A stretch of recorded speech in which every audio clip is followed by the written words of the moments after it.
Hi, இன்றைக்கான வீடியோவில் என்ன பார்க்க போகிறோம்னா, நம்மளுடைய சப்ஸ்கிரைபர் வந்து மாலி ஃபிஷ் வந்து வச்சுருக்காரு. ஸோ இந்த மாலி ஃபிஷ் வந்து ப்ரீட் பண்ண மாட்டேங்குது அப்படின்றது தான் அவருடைய கேள்வியாக இருக்குது. அக்வாரியம் ஹாபிலேயே வந்து ரொம்ப அதிகமான ப்ரீடிங் பண்ணக்கூடிய ஃபிஷ்ஷஸ் என்னென்ன அப்படின்னா மாலி ஃபிஷ்ஷு, கப்பீஸு, இதெல்லாம் வந்து ரொம்ப அதிகமாக ப்ரீட் பண்ணிக்கிட்டே இருக்கும். ஸோ இந்த மாதிரி ரொம்ப அதிகமான ப்ரீட் பண்ணக்கூடிய 2 ஃபிஷ்ஷில் வந்து ஒரு ஃபிஷ் வந்து அவர் வந்து வச்சுருக்காரு. அப்படி இருந்துமே ஏன் வந்து இந்த மாலி ஃபிஷ் வந்து ப்ரீட் பண்ண மாட்டேங்குது அப்படின்றதுக்கான காரணத்தை வந்து கேட்குறாரு.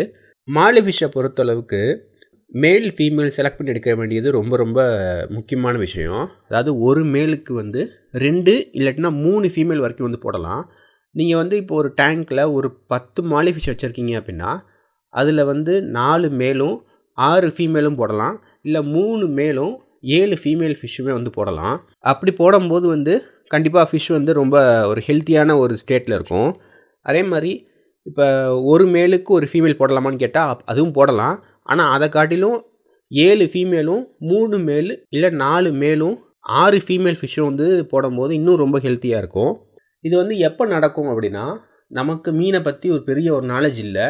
இப்போ தான் நம்ம இந்த அக்வாரியம் ஹாபிக்குள்ளேயே உள்ளே போகிறோம் அப்படின்னா அதில் வந்து மேல் ஃபீமேல் கண்டுபிடிக்கிறது ரொம்ப கஷ்டமாக இருக்கும். அதுவும் இந்த மாலியை பொறுத்தளவுக்கு நம்ம ஈஸியாக கண்டுபிடிச்சிடலாம் அப்படின்னாலும் ஸ்டார்டிங்கில் வந்து நமக்கு அதை பற்றி ஒன்றும் தெரியாது. இதனால வந்து என்ன பண்ணுவோம் அப்படின்னா, இந்த மாலி ஃபிஷ்ஷே வந்து நம்ம ஃபுல் அண்ட் ஃபுல்லாக மேல் ஃபிஷ்ஷை வந்து செலக்ட் பண்ணி எடுத்துருவோம். அது ஏன் அந்த மாதிரி மேல் ஃபிஷ் மட்டும் எடுப்போம் அப்படின்னா, மாலி ஃபிஷ்ஷில் மேல் தான் பார்க்க ரொம்ப அழகாக இருக்குமே தவிர ஃபீமேல் ஃபிஷ் வந்து ஒரு மாதிரி உருண்டையாக வயிற்று பகுதியில் வந்து ஒரு ஒயிட் ஸ்பாட்டோட வந்து இருக்கும். ஸோ நார்மலாக வந்து மீனை வாங்க வரவங்க வந்து மேல் ஃபிஷ்ஷை தான் பார்த்து எடுப்பாங்களே தவிர ஃபீமேல் ஃபிஷ்ஷை வந்து அதிகமாக விரும்ப மாட்டாங்க. ஏன்னா அதோடைய கலர் வந்து அந்த மாதிரியான ஒரு கலரில் தான் இருக்கும். அதனால் நீங்கள் வச்சுருக்கக்கூடிய ஃபிஷ்ஷஸ் எல்லாமே வந்து மேல் ஃபிஷ்ஷஸாக கூட இருக்கலாம். 2வது வாட்டர் டெம்பரேச்சர்ன்றது வந்து ரொம்ப ரொம்ப முக்கியம். ஏன் இந்த வாட்டர் டெம்பரேச்சர் ரொம்ப ரொம்ப முக்கியம் அப்படின்னா, அந்த ஃபிஷ்ஷுக்கு வந்து கரெக்டான டெம்பரேச்சர் இருந்தால் தான் ப்ரீடிங்கிறது வந்து பண்ணும். 2வது கரெக்டான முறையில் உணவுமே வந்து சாப்பிடும். இப்போ தண்ணி வந்து ரொம்ப சூடாக இருக்குது அப்படின்னாலும் அந்த மீன் வந்து சரியாக உணவு எடுத்துக்காது, ப்ரீடிங்கிறதுமே வந்து நடக்காது. இந்த டெம்பரேச்சருன்றது வந்து ஒரு 27 டிகிரி, ஒரு 28 டிகிரி அந்த மாதிரி ஒரு டெம்பரேச்சரில் மெயின்டைன் பண்ணுறது வந்து ரொம்ப ரொம்ப ஒரு நல்ல ஒரு விஷயம். நம்ம தமிழ்நாட்டை பொறுத்தளவுக்கு டெம்பரேச்சருன்றது வந்து ஒரு 28 டிகிரி 30 டிகிரி வரைக்கும் இருக்கும்.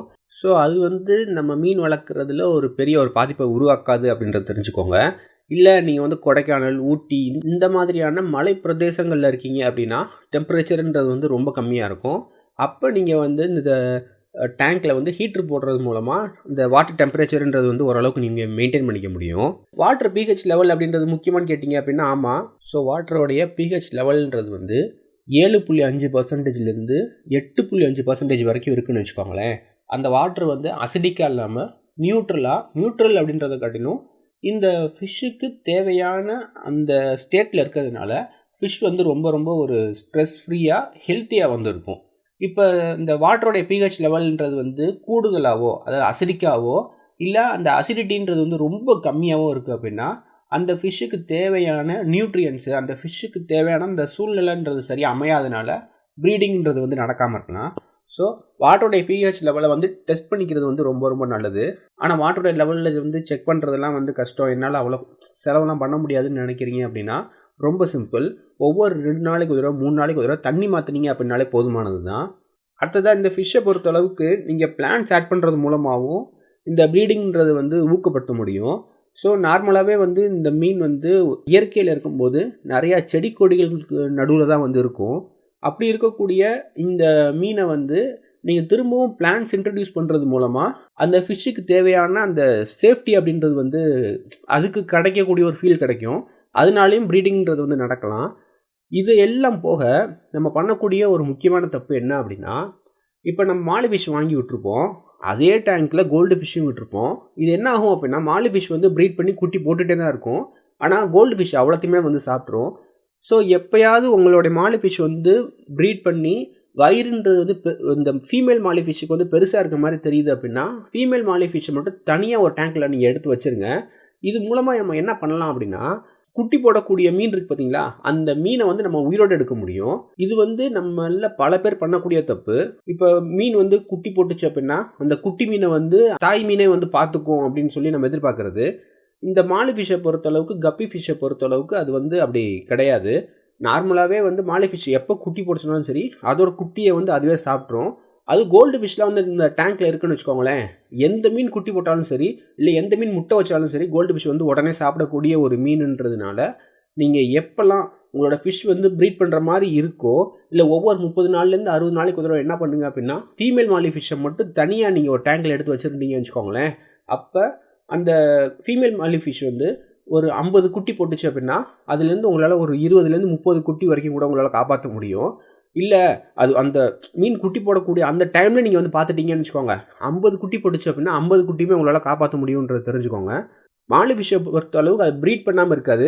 ப்ரீட் பண்ணாலுமே இந்த குட்டின்றதை வந்து உங்களால் எடுக்க முடியாத ஒரு சூழ்நிலை தான் இருக்கும் அப்படின்றத என்னுடைய ஒரு கணிப்பாக இருக்கே தவிர, மாலி ஃபிஷ் வந்து கண்டிப்பாக ப்ரீட் பண்ணும். நீங்கள் மேல் டு ஃபீமேல் ரேஷியோ வந்து கரெக்டாக பார்த்துக்கோங்க. 2வது, எப்பப்பெல்லாம் அந்த மீன் வந்து ப்ரீட் பண்ணக்கூடிய ஸ்டேஜில் இருக்கோ, அப்போ மட்டும் தனியாக அதுக்குன்னு தனியாக ஒரு டேங்க்கில் நீங்கள் வச்சு வளர்க்கும்போது அந்த ஃப்ரைன்றது வந்து உங்களால் எடுக்க முடியும். ஸோ நம்மளுடைய நண்பர் கேட்ட கேள்விக்கு வந்து பதில் சொல்லிட்டேன். உங்களுக்கும் இதே போல் டவுட்ஸ் இருக்குது அப்படின்னா மறக்காம கீழே கமெண்ட்ஸில் சொல்லுங்கள். இதே போல் உங்களுக்கும் வீடியோன்றது மேக் பண்ணுறேன். பை.